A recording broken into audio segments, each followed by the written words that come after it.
नमस्कार जी।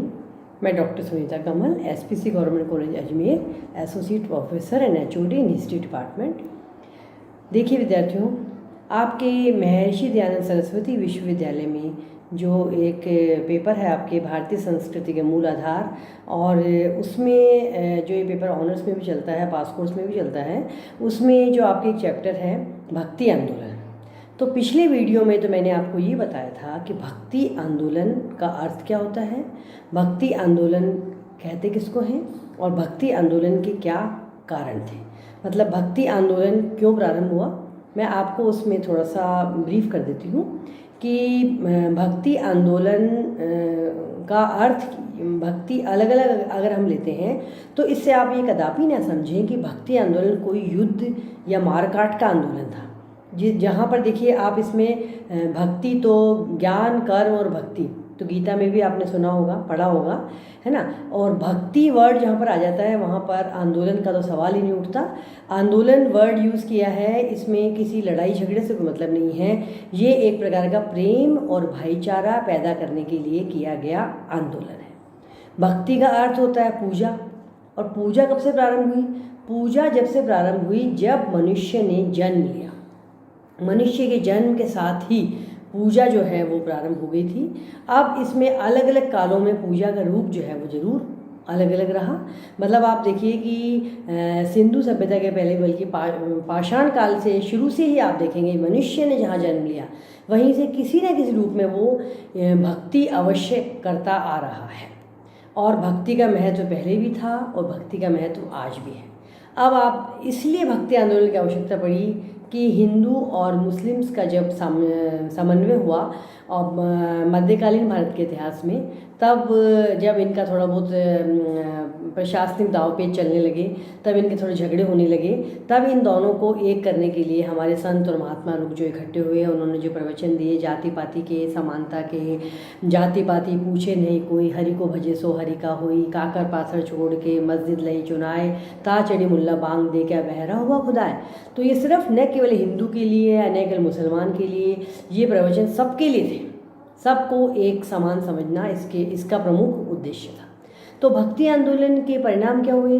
भक्ति आंदोलन के लिए जो इन्होंने इतने प्रयास किए, उसकी विशेषताएं हुई, संत महात्माओं ने इतने प्रवचन दिए, उसमें कोई जाति का कुछ नहीं था। जो प्रवचन देने वाले जो थे वो जरूरी नहीं था कि वो सभी उच्च जाति के थे, उनमें निम्न जाति के भी थे, उन्होंने भी प्रवचन दिए, उससे भी लोग प्रभावित हुए। निम्न जाति के लोग कि इसमें जाति का, ये लोग ही कोई भेदभाव नहीं कर रहे, हम लोग क्यों इतना भेदभाव कर रहे हैं ना।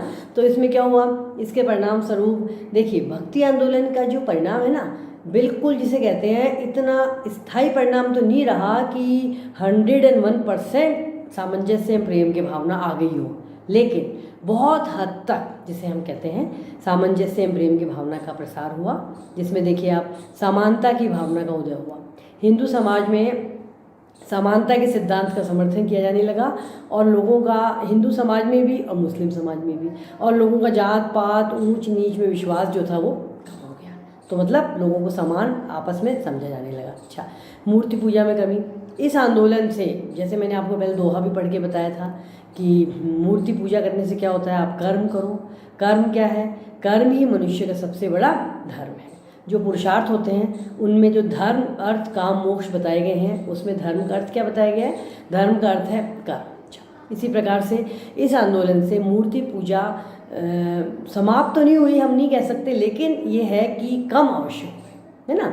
और लोगों में धारणा प्रबल कर गई कि सिर्फ हम कर्म ना करें और सिर्फ मूर्ति पूजा करें तो यह उचित नहीं होगा।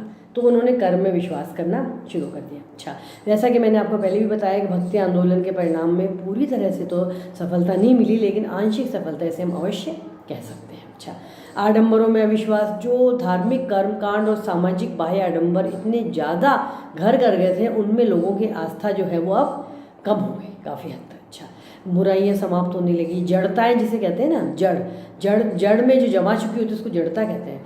जड़ें जो जम चुकी थी जिन बुराइयों की, वो बुराइयाँ समाप्त होने लगी। अच्छा, आडंबरों में लोगों का अविश्वास होने लगा। अब धार्मिक कर्मकांड, यज्ञवाद, आडंबर जो थे वो कम होने लगे, उनमें जटिलता जो थी वो कम हुई, और ब्राह्मणवाद के प्रभाव का पतन होने लगा।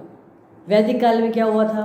वैदिक काल के दो भाग थे, ऋग्वैदिक काल, उत्तर वैदिक काल। उत्तर वैदिक काल में क्या होने लगा था, बहुत ज़्यादा आडंबर, अंधविश्वास पैदा हो गए थे, तो वो इसीलिए वैदिक काल का पतन हुआ, है ना। तो अब इस समय में आडंबर जो थे वो कम होने लगे। भक्ति आंदोलन के विस्तार से ब्राह्मणों की जो पौराणिक परंपरागत प्रभुता थी, पुरोहितवाद जो था वो समाप्त होने लग गया था और उनका एकमात्र अधिकार का अंत होने लगा था। अच्छा, अब निम्न जातियों का उत्थान होने लगा। अब समाज में निम्न जातियों को भी सिर ऊंचा उठाने को अवसर मिलने लगा और उनको भी कहा गया कि पहले क्या समय आ गया था कि वो भक्ति नहीं कर सकते थे ईश्वर की, उनको भी ईश्वर की भक्ति करने का मौका मिलने लगा।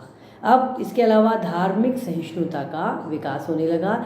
ऐसे ही वातावरण में धार्मिक सहिष्णुता को जन्म मिला और भारतीय समाज में हिंदू और मुस्लिम में आपस में क्या हुआ, सामंजस्य और प्रेम की भावना पैदा होने लगी। अपने धर्म को लेकर लड़ाई झगड़ा बंद हो गया। अब इसके अलावा जन भाषाओं की अभूतपूर्व उन्नति हुई, अर्थात जो संत और महात्मा लोग जो प्रवचन दिया करते थे ना, वो जो लोग जो भाषा वो समझते हैं, स्थानीय विशेष के लोग, उनको उसी भाषा में बात कही गई। देखिए, अब किसी को भी हम उसकी सामान्य भाषा में बात करेंगे तो उसको अच्छे समझ में आएगी, और अगर हम बोलेंगे जो भाषा उसकी है ही नहीं, वो उसको समझ नहीं पाएगा, फिर उसको ट्रांसलेट करेगा, अनुवाद करेगा, फिर उसको उसके अंदर दिक्कत आएगी। इसलिए जो जन लोग थे ना, तो उनको उसी भाषा में उनके प्रवचन दिए गए तो वो उसको अच्छी तरह से आसानी से समझ में आने लगे।